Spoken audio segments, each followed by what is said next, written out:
In this chapter, we will be introducing the concept of radicals. In this lesson, we will be solving radical equations. All right, hi everybody.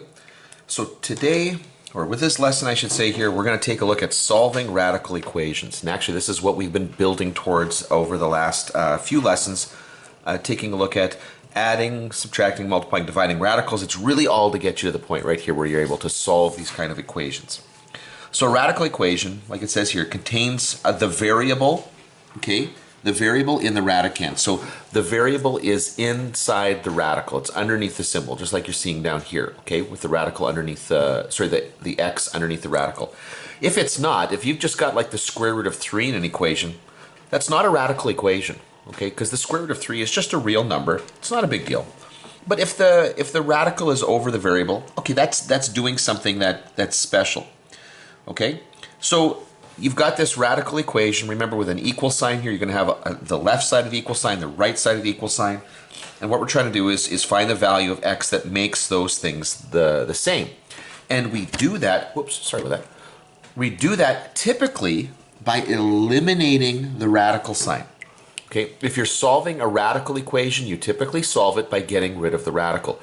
Just like in a trig equation, you typically solve the trig equation by getting rid of the trig, by using like the inverse trig sign or whatever. Now, when you're solving radical equations, one of the first things you want to do is look at the restrictions on the variables. Okay, we are not allowed to take the square root of negative numbers. It's not that they don't exist. Okay, you may have been told that the square root of a negative doesn't exist. Actually, yeah, it does. Yeah, it does. It's just an imaginary number or a complex number, okay, is what we might call it. We are only interested in real values, okay? So when you take the square root of a negative, you're not producing an answer that's real, okay, in the math sense of the word. So we're not going to worry about that. Now, bear in mind, though, you can take the square root of 0. A lot of times people have this mistaken idea that you cannot take the square root of 0. Well, yeah, you can. The square root of 0 is 0. So to figure out the restrictions, normally what we do is we take the radicand and we set it greater than or equal to 0, and then we solve that inequation to get the resulting restriction on the variable. That actually gives us a really good idea of where the solution of the equation has to be when we look. So that can be a really, really helpful tool thing to do just before you solve the equation. Now, most of the equations that we are going to look at right now are going to have 2 solutions or 1, or they're not going to have any solutions at all, but maximum of 2 solutions. Okay? Now, first of all, what we're going to do is I want to go back and we want to revisit this idea of restrictions on the variable so that you can get a sense of what's going on, and we're going to do that visual here in just a second.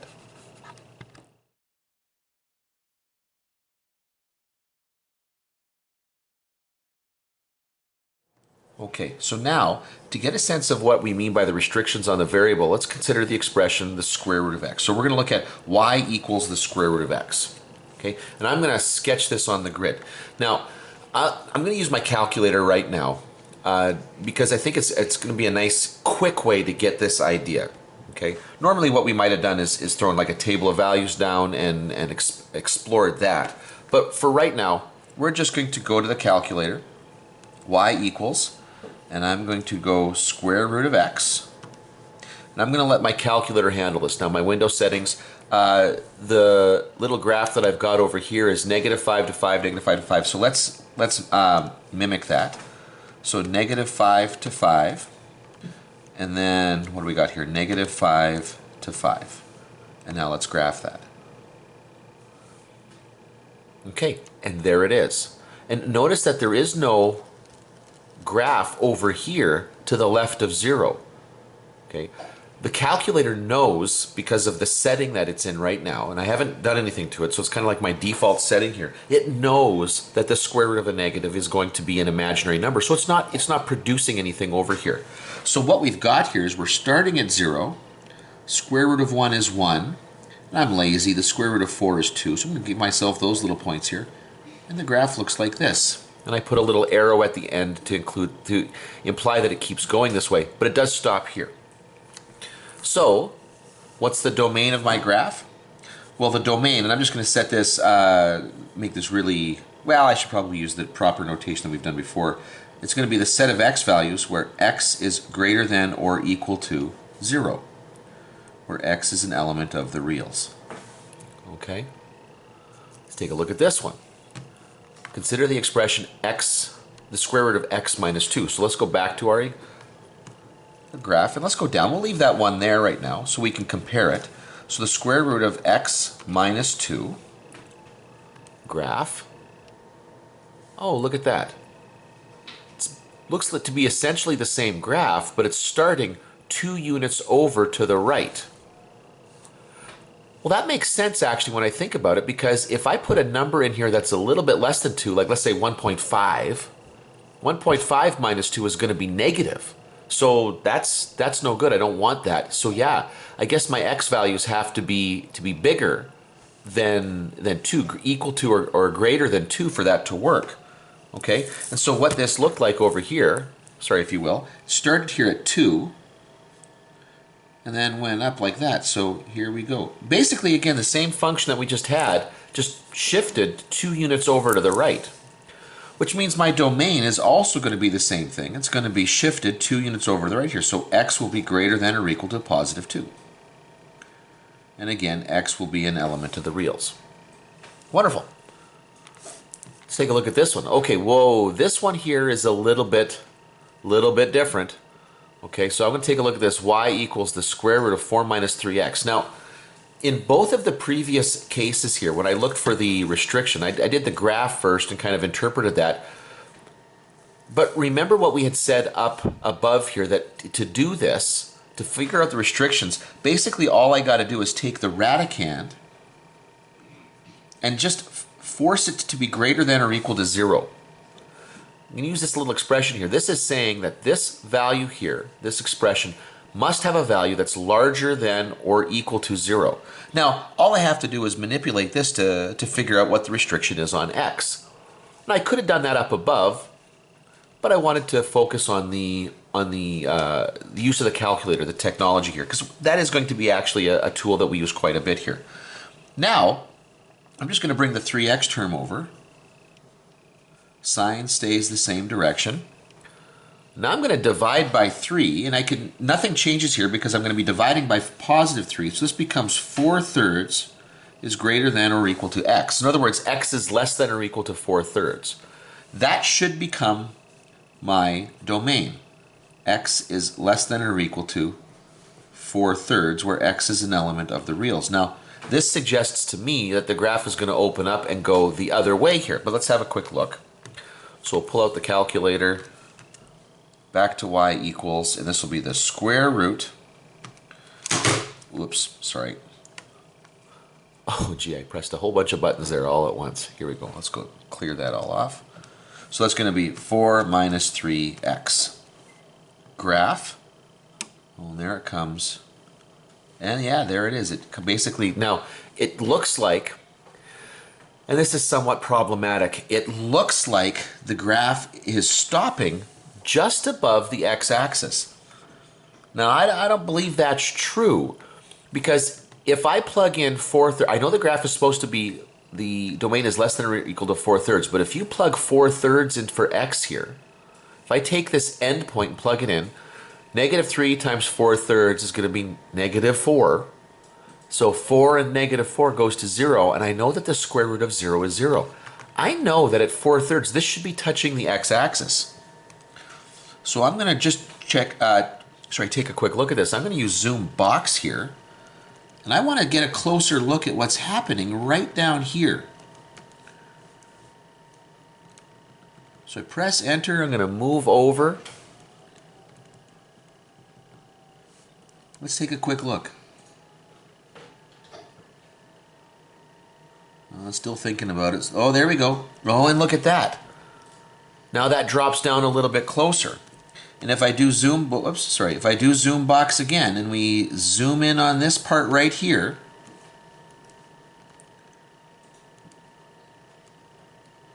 okay, and notice that I got it right near the top there is where the graph ends. If I press enter now,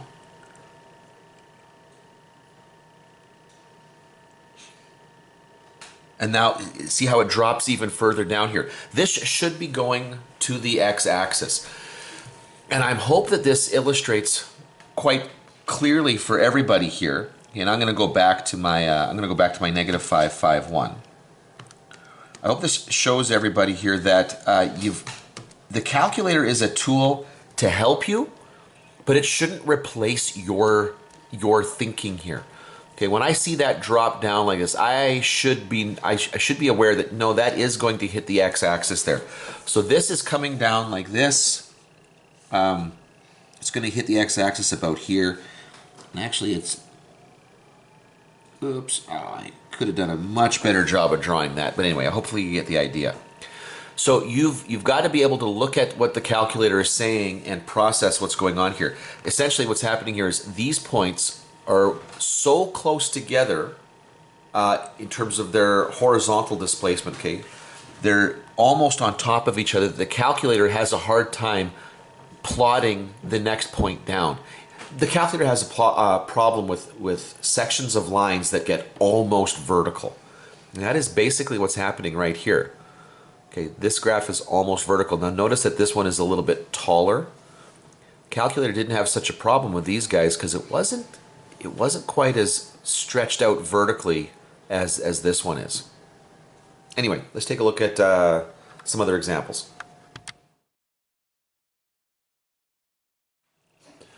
Okay, so in these examples here, we're just going to state the restrictions on the variable x. And what we're going to do is essentially what we did with that last question. I'm going to take the radicand, and I'm going to set up an expression where I state that that is greater than or equal to 0. Now in the first case right here, the radicand was nothing more than the x, and so my result is that x is greater than or equal to 0. Boom, I'm done. That's the restriction on the variable. Here, the radicand is x minus 3, so I state that the radicand here must be greater than or equal to 0. But I can get x by itself. I always want x by itself to tell me what the restriction on the variable is, so I'm going to add 3 to both sides. Now because I'm adding 3, I'm getting rid of that negative by adding, the direction of the sign doesn't change. Anytime you multiply or divide by a negative, then the direction of the sign will change, but that didn't happen here. I like this one. I like this one because it's very tempting to want to do something and make it x minus 4 greater than or equal to 0. But remember that what we're doing is using the radicand, and the radicand ends right there. It's only the part that's under the radical that's the issue. This part here isn't. That negative 4, look at it, it's not underneath the radical. So that's irrelevant. It has no bearing on what we're trying to do right now. The radicand must be greater than or equal to 0. And then my last one over here, the radicand is 10 minus 2x is greater than or equal to 0. Now, just to illustrate the point that I was trying to make just a couple seconds ago here, the first thing I'm going to do right now, and I did it differently on the previous page here, but I'm going to do it this way now. I'm going to move the 10 over to the other side by subtraction. That doesn't change the direction of the sign there, okay? Just subtracting a value doesn't do anything. But now, to get x by itself, I'm going to divide by the negative 2. That is what causes the change in the direction of my inequality. And negative 10 divided by negative 2 will be positive 5. So my x value for this one here, the restriction on the variable, is that x must be less than or equal to 5.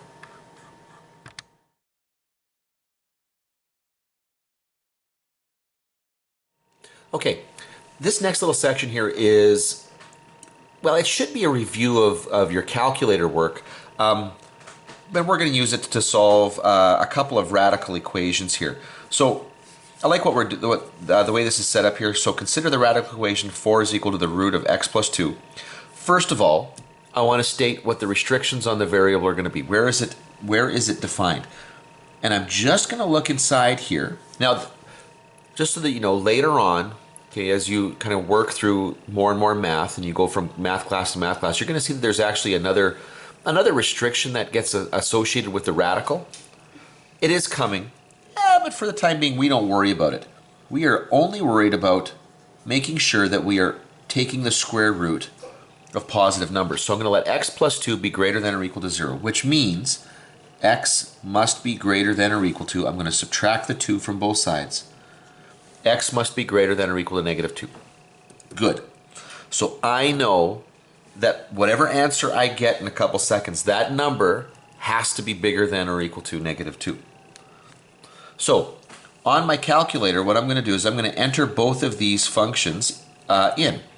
Okay, I'm going to let y1 equal the radical of x plus the root of x plus 2, and I'm going to let y2 just equal 4. So the left side and the right side of the equations here. Okay, so we're going to clean up all the functions that I had in there initially. And it was the square root, oops, go back up here, the square root of x plus 2. And then down here we're going to put 4. Now I hope that my window settings are okay. I have the negative 5 to 5, negative 5 to 5. Without changing that, let's just take a quick look and see, is that going to be good enough? No, it won't. So it looks to me like our solution is going to be somewhere over here. So I'm going to go to my window. It looks to me like the left-hand side of my, sorry, the right-hand side, I can't believe I said that.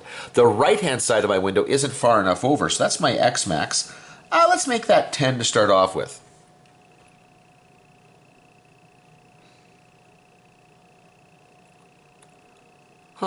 So it looks like this square root function is growing, but it's growing kind of slowly here.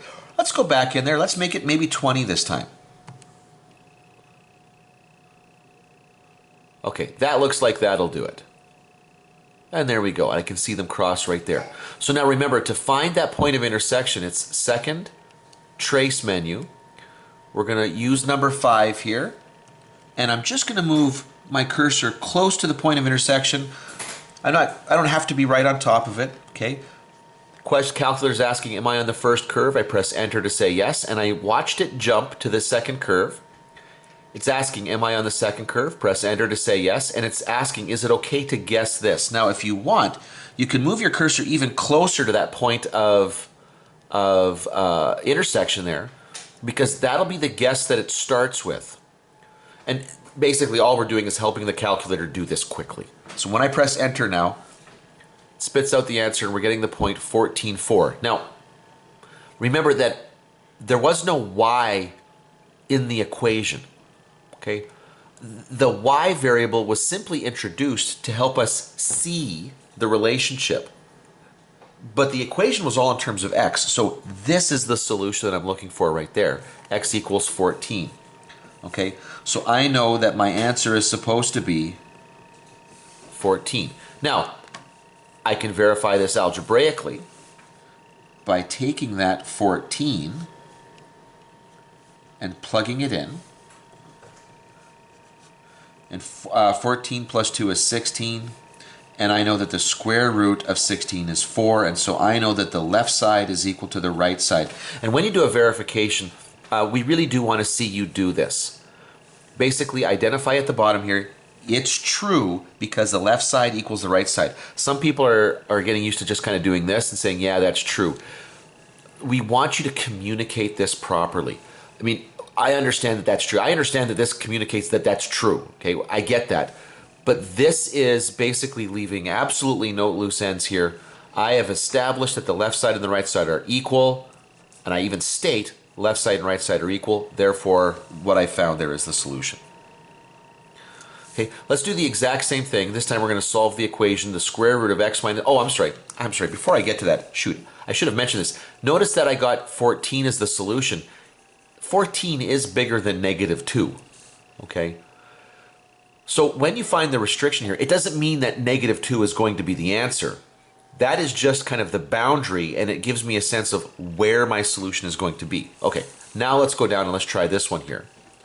The square root of x minus 3 is equal to 6. Okay, so the first thing I'm going to do is find my restriction by setting the radicand greater than or equal to 0. Just automatically slapping this greater than or equal to 0 next to the radicand. Now I'm going to get the x by itself by just moving the 3 over. And there we go. So there's my restriction. Perfect. Now I'm going to go to my calculator. Okay. And I'm going to change this into the square root of x minus 3. Then I'm going to let this equal 6. Now I already know that my graph is going to have the right dimensions here to be able to see the 6. So I'm going to press zoom. I'm just going to use the standard zoom settings that we get on the calculator because that's going to go up to 10, and that should be good enough here. So there's my radical. Oh yeah, and once again, it looks like we're going to be way over here. So let's change the X max here. Looks like it's going to be quite a ways out here. Let's make it 30, see what happens. Okay, that's looking pretty good. Oh, but not quite enough. Okay, so let's go in there and let's make that, let's say 50. 50 should probably do it.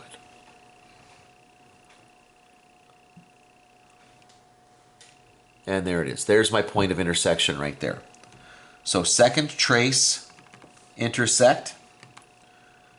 And I'm going to just move my cursor over so it's close. Enter. Yep, I'm on the first curve. Now I'm going to jump to the second curve, press enter to say yes. And I'm going to move that cursor even closer. And when I press enter, I get x is equal to 39. Okay, so I know that x is equal to 30.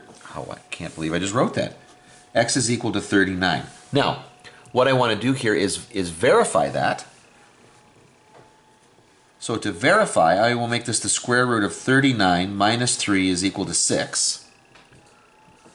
Well, 39 minus 3 is 36, and that's actually what I was anticipating when I wrote that 36 up there. Okay. The square root of 36 is 6, and so I know that the left side is equal to the right side. That works.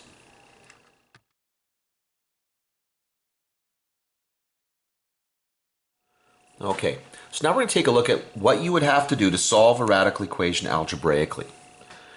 Now, there is just a little thing missing here. First of all, it says rewrite the equation so that the radical is isolated, okay, on one side of the equation. And then if you've got two radicals in there, you're going to want to put the radicals on both sides. You want to separate them out. But make sure one of them is isolated so it's all alone there, okay? Now, at that point right here, a little note here. Note the restrictions. Okay? You should note the restrictions here. And in this case here, x plus 3, it's the radicand, must be greater than or equal to 0, which means x must be greater than or equal to negative 3. Okay, so I want you to do that. Now, once you've got a radical isolated, like there's nothing added or subtracted to it. Now you could have something multiplied out front. You got to be careful with that, but you could do that. But I don't want anything else added or subtracted to it.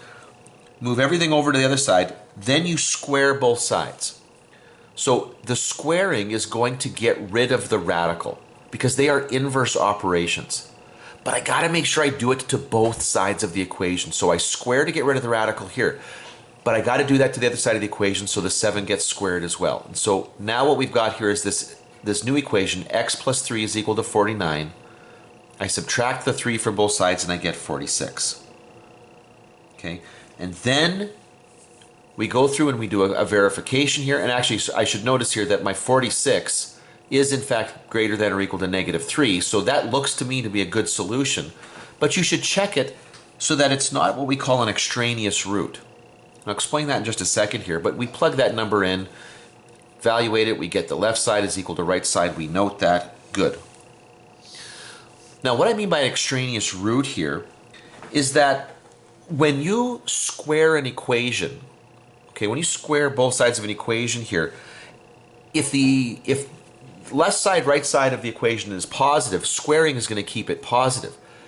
If it's negative, squaring is going to make it positive. So squaring effectively confuses whether the original signs were positive or negative. I don't know anymore. It obliterates it, okay?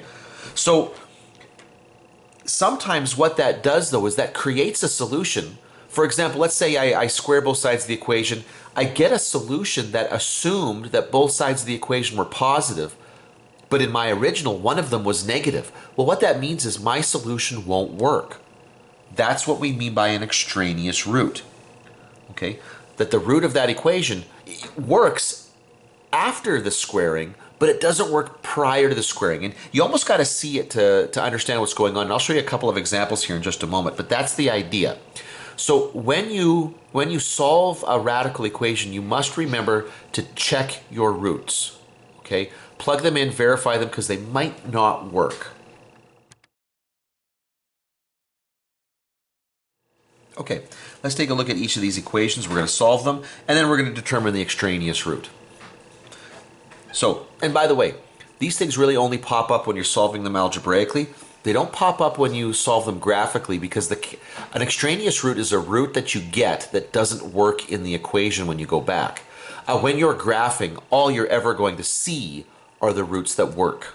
Okay, the calculator won't show you the ones that don't work, and I think that probably makes sense here. So here, notice that in this question here, I've got one radical and it is isolated. Now it makes it very easy for us to determine what the restriction on the variable is. Okay, I know that the x plus 2 has to be greater than or equal to 0, which means x must be greater than or equal to negative 2. Okay, good to know.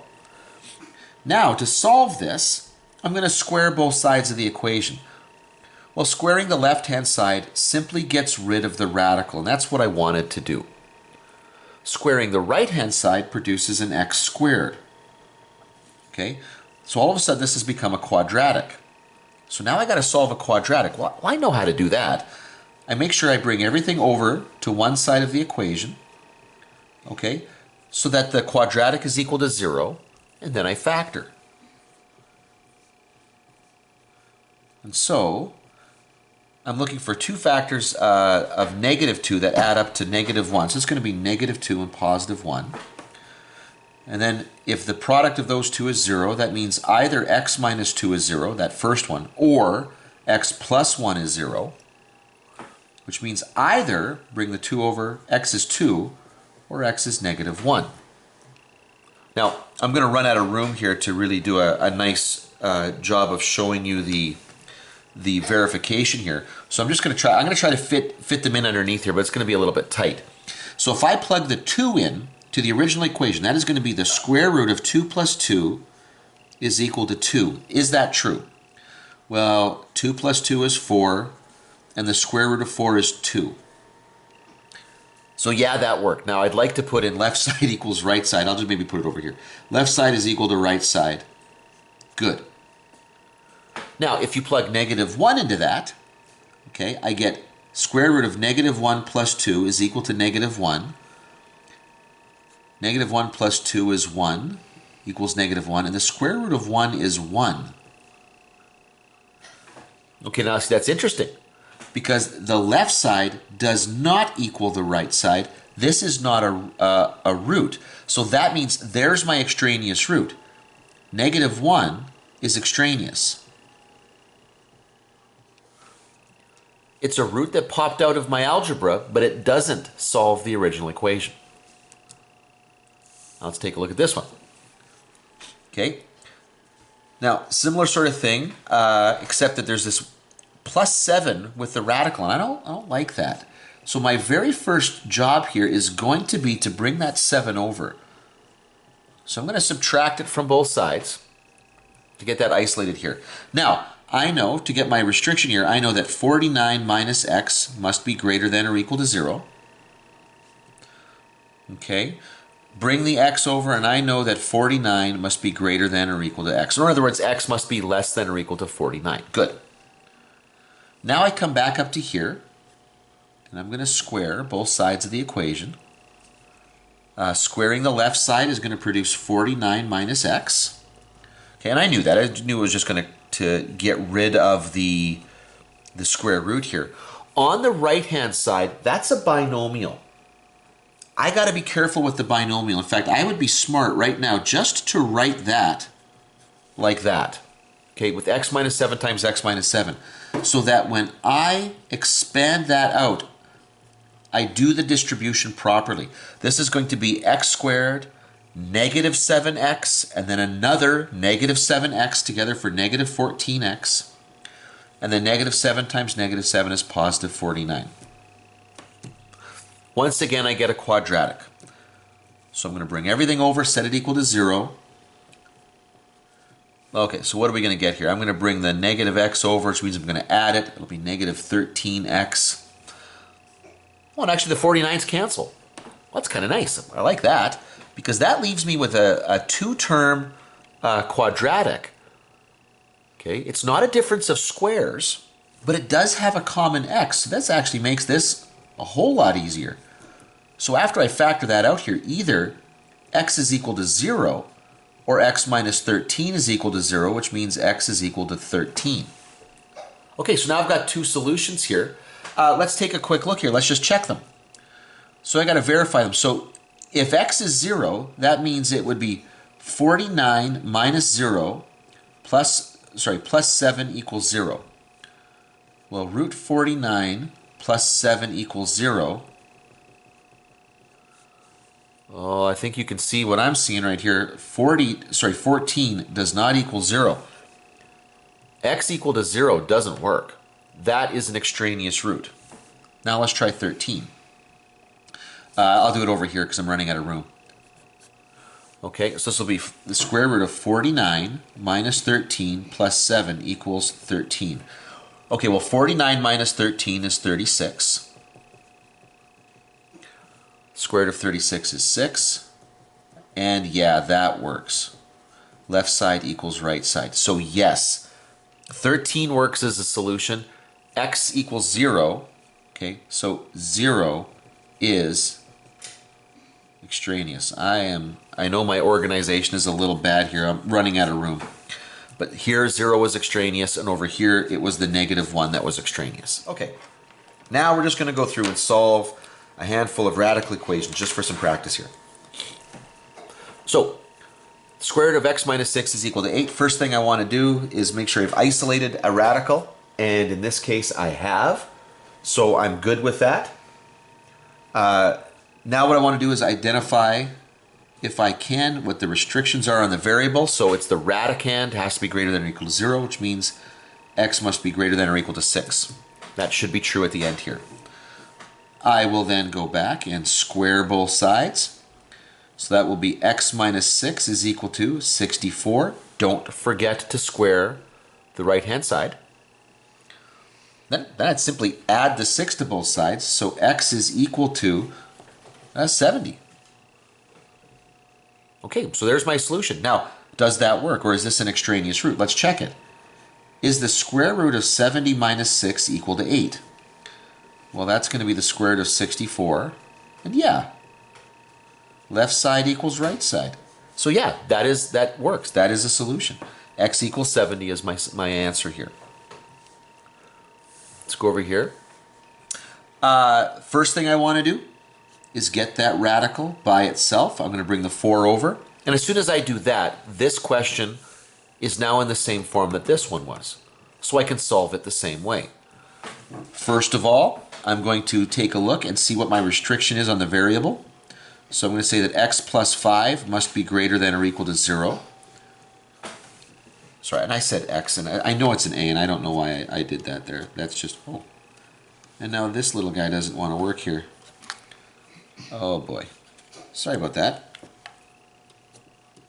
Nope. So, okay, I'm just going to write over top of it. A must be greater than or equal to -5. Now, over here, I'm going to square both sides. So on the left side, all that's going to do is get rid of the radical. And on the right side, I'm going to get 16, because I'm going to square the 4. And now I'll subtract 5 from both sides, and I'll get that a is equal to 11, which is bigger than -5, so I'm encouraged by that. Okay? Now, to check that, we're going to plug that in. So it's the square root of 11 plus 5 minus 4. Does that equal 0? Well, 11 plus 5 is 16, minus 4 is equal to 0. Is that true? Square root of 16 is 4. And yes, 0 is equal to 0. So as a result, I know that the left side equals the right side. I know that that is a solution. 11 is my answer. Okay, next, the square root of x plus 2 equals x. Again, my first goal is going to be to isolate the radical. It's already done.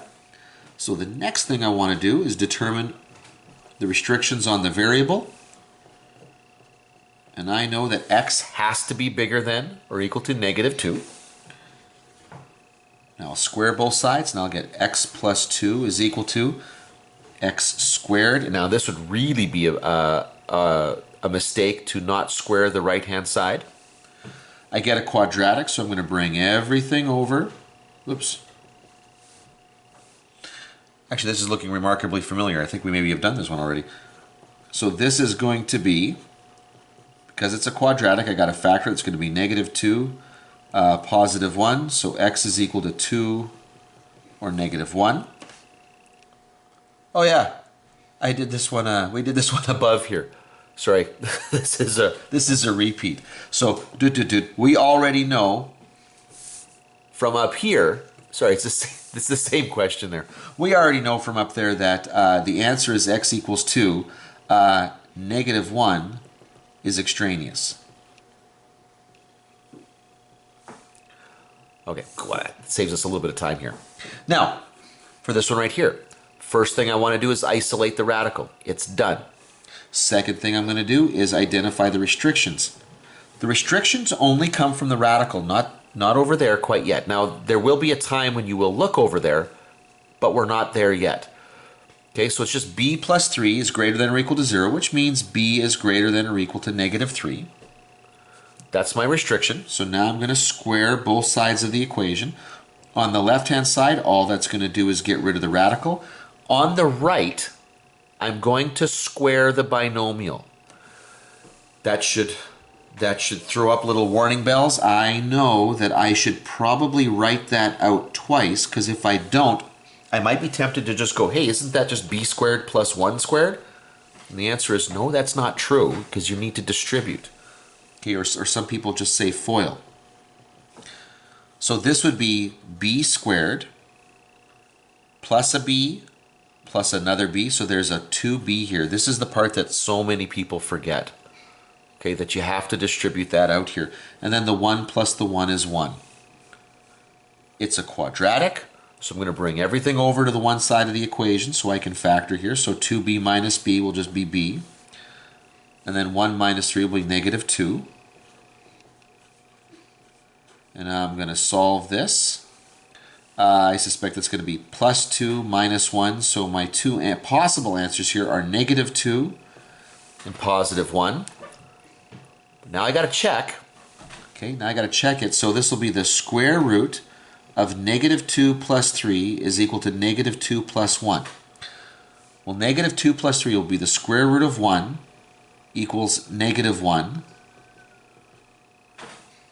And I get 1 equal to negative 1, and that's not true.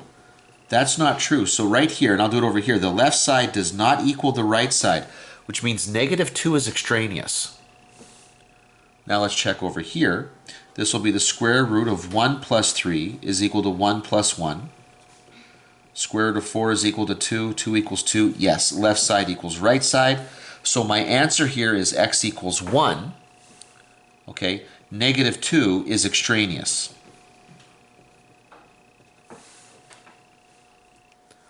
Okay, let's just do a couple more. Here, first thing I would do is isolate the radical. It's done. So the second thing I'm going to do is my restrictions. X squared plus 7 has to be greater than or equal to 0, which means x squared has to be greater than or equal to negative 7. Now, my next step here to figure out what x is would be to square root both sides. But that's a negative. And I've already established that I shouldn't be taking the square root of a negative. So this means that there's no restriction. There is no result to this. So therefore, there is no restriction. So the next thing I'm going to do is square both sides. And remember, because that's a binomial over there, I'm going to write that binomial out twice. So now we just have to expand out the quadratic here. So x squared plus 7 will equal x squared. And then remember to distribute everything through here. So we're going to get negative x, so negative 2x plus 1. It's a quadratic, so we bring everything over. But this is beautiful here because granted it's a quadratic and I see it, but the x squared terms are going to disappear. So it turns out I'm going to be left with something that isn't quadratic. And that's actually kind of nice here. So if I subtract the 7 from both sides, I get negative 6. Let's bring the 2x over and then divide, I'm going to get x is equal to negative 3. Okay? Now, remember there was no restriction here, so let's just take a quick look and make sure that that makes sense. So if I plug that in here, I'm going to get the square root of negative 3 squared plus 7 is equal to negative 3 minus 1. So that is going to be positive 9 plus 7 is equal to negative 4. So the square root of 16, oh, and we get it down here to 4 is equal to negative 4. Now, that isn't true, so that means that this isn't a solution. The left side does not equal the right side, but this was the only solution I found, which means, therefore, there is no solution to this equation, and that can happen. I know it's not very comfortable when it does happen. You often look at that and think, oh, I must have made a mistake there. But there it is. Okay, here's a great example of a situation where that occurs. There is no solution to that particular equation. And now finally, take a look at this one here. This is a cube root of 2x is equal to 4 here. Now for all the rest of them, I was looking at restrictions on the variable here. But the restrictions only occur if you've got a root with an even root index. So you're taking like a square root or a fourth root or a sixth root, blah, blah, blah. Those carry restrictions with it. But I can take the cube root of a negative. That's fine. So there really is no restriction that comes out with a cube root here. So I don't have to worry about that.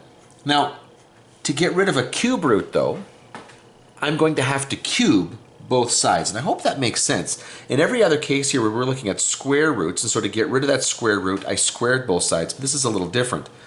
If you cube the cube root, it goes away and you're left with 2x. But then we got to cube the 4. So then we get 2x is equal to 64. And then when you divide, we get x is equal to 32. And so there's my solution here. Now let's check that. If I go into the cube root of 2 times 32, that's the cube root of 64, and there it is. I get 4 is equal to 4, left side is equal to the right side. Whoops, sorry, can't see that. So I am looking at a solution here. So 32 is the solution to that equation. I hope that helps.